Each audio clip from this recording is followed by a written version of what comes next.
Bagpur black diamond ক্লাবের দোল উৎসবে উপস্থিত দীপক সার। দোল উৎসবকে কেন্দ্র করে বাগপুরা ব্ল্যাক ডায়মন্ড ক্লাবে দেখা গেল উৎসবের জোয়ার।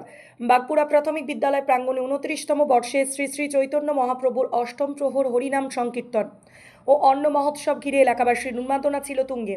ভক্তিমূলক সঙ্গীত ও নাম সংকীর্তনের মুখরিত হয়ে ওঠে গোটা প্রাঙ্গণ। অনুষ্ঠানের অন্যতম আকর্ষণ ছিল সন্ধ্যার পুরস্কার বিতরণী পর্ব।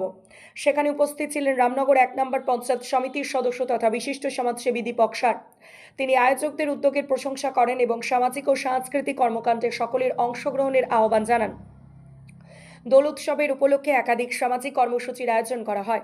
রক্তদান শিবির, চক্ষু পরীক্ষা শিবিরের পাশাপাশি আবৃত্তি প্রতিযোগিতা, ছদ্মবেশ প্রতিযোগিতা ও ক্রীড়া প্রতিযোগিতার অংশ নেন বহু প্রতিযোগী। শিশু যুবকদের স্বতঃস্ফূর্ত অংশগ্রহণে অনুষ্ঠান প্রাণবন্ত হয়ে ওঠে। এছাড়াও এবছর বন্দে মাতরমের 150 বছর পূর্তি উপলক্ষে বিশেষ কর্মসূচির আয়োজন করা হয়, যা অনুষ্ঠানে বিশেষ তাৎপর্য যোগ করে।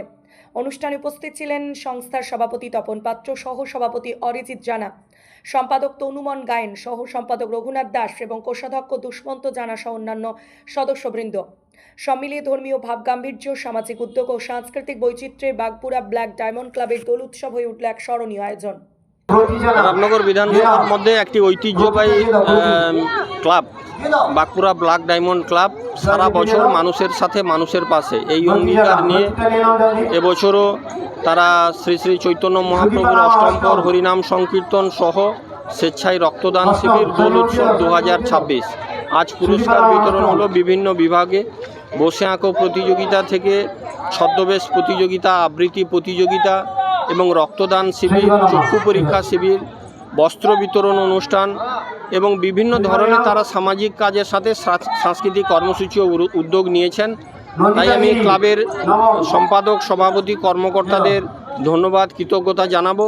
তারা আগামী দিনে আরও বড় ধরনের প্রোগ্রাম করুন এবং রামনগর বিধানসভা জুড়ে এই ক্লাবের একটি সুনাম আছে। আগামী দিনেও বিভিন্ন ধরনের এই প্রতিযোগিতার মধ্য দিয়ে রামনগর বিধানসভা থেকে বহু প্রতিভা তারা রাজ্য স্তরে সুযোগ পাবে এবং মহাপ্রভুর আগমনে এলাকায় বহু মানুষ এখানে মহাপ্রসাদ গ্রহণ করেছেন।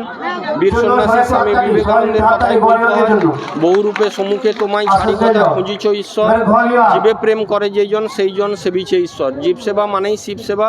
তারা নরনারায়ণ সেবায় ব্রতী হয়েছিলেন। আমাদেরকে আরও বেশি করে মানুষের সেবায় নিজেদেরকে নিয়োজিত করতে হবে। শুধু অর্থ দিয়ে সাহায্য করাটা বড় কথা নয়, মানুষ হিসাবে আমাদের মানবিক কর্তব্য দুস্থ অবহেলিত মানুষের পাশে থেকে সেবা দান করা। আমরা ঈশ্বর আল্লাহ ভগবানকে দেখতে পাই না, আমরা প্রকৃত মানুষ সেবার মধ্য দিয়ে আমরা যদি বাবা মাকে সেবা করতে পারি, আমরা যদি এগিয়ে গিয়ে যদি স্কুলের ছাত্রছাত্রীদের যদি সম্মান করতে পারি, তাহলে দেশ সমাজ জাতি আরও এগিয়ে যাবে, মানুষের মধ্যে একটি শৃঙ্খলা তৈরি হবে।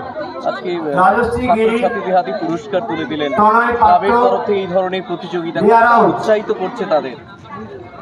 এখানকার যে স্কুলের ছাত্রছাত্রী বা এলাকার যে যুব সম্প্রদায়, তারা আগামীর ভবিষ্যৎ, আগামীর কাণ্ডারি, আগামীর উত্তরাধিকারী।